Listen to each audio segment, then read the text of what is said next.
सबैलाई नमस्कार। यतिखेर भने म चर्चित कलाकार गायिका एलिना चौहानले भर्खरै मात्रै एउटा सामाजिक सञ्जालमा मेरो बारेमा पोस्ट गरिएको जुन स्ट्याटस छ त्यो स्ट्याटसको विषयमा केही कुरा भन्न गइराखेको छु।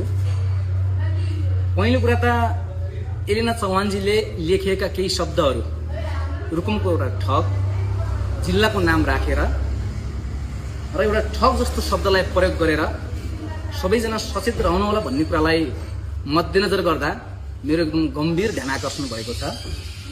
यसमा मेरो घोर आपत्ति पनि छ र यसको लागि म कानुनी प्रक्रिया मार्फत अगाडि बढ्ने प्रयत्न पनि गर्नेछु। अब खास भएको कुरा के हो भने एलिना चौहान र मेरो साइनो सम्बन्ध, उसलाई मैले बहिनी भन्दै आएको र उसले मलाई दाई भन्दै आएको करिब यस्तै कार्यक्रमको रिलेसन 3 वर्षभन्दा बढी भयो।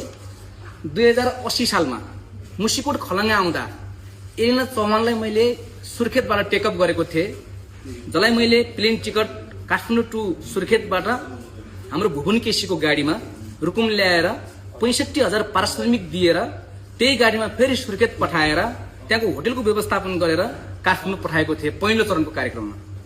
दोस्रो चरणको कार्यक्रममा पनि 2081 सालको मुसिकोट खलङ्गा कार्यक्रममा पनि त्यही सुर्खेत बोलाएर सुर्खेतबाट खलङ्गा ल्याएर अनि त्यो कार्यक्रम प्रस्तुति दिन लगाएर दोस्रो चरणको कार्यक्रममा दोस्रो वर्षको कार्यक्रममा 60,000 दिएर मैले उही त्यही भुवन केसीको गाडीमा सिमली भुवन केसीको स्कर्पियोमा सुर्खेत लगी सुर्खेत काठमाडौँ पठाएको र सत्य साँचो नै हो, त्यो बहिनीलाई सोद्धा पनि हुन्छ।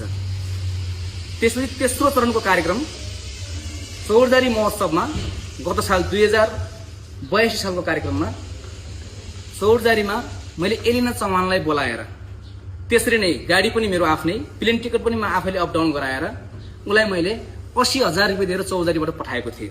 त्यो एलिना चौहानलाई पठाउन सोद्धा पनि हुन्छ पत्रकार साथीहरूले।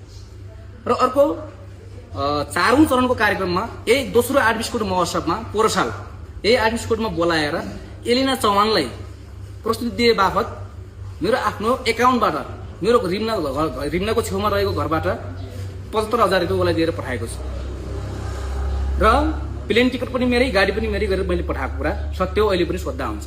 अब रह्यो यसपालिको कुरा मैले एलिना चौहानलाई हिजो मात्रै 23 गते बिहान काठमाडौँबाट सुर्खेत बुद्ध एयरलाइन्समा एउटा मैले टिकट काटिदिएको छु। काठमाडौँबाट उहाँ सुर्खेत आउनु भएको छ। सुर्खेत आइसकेपछि मैले यही सिम बजारमा रहेको प्रकाश ददेलको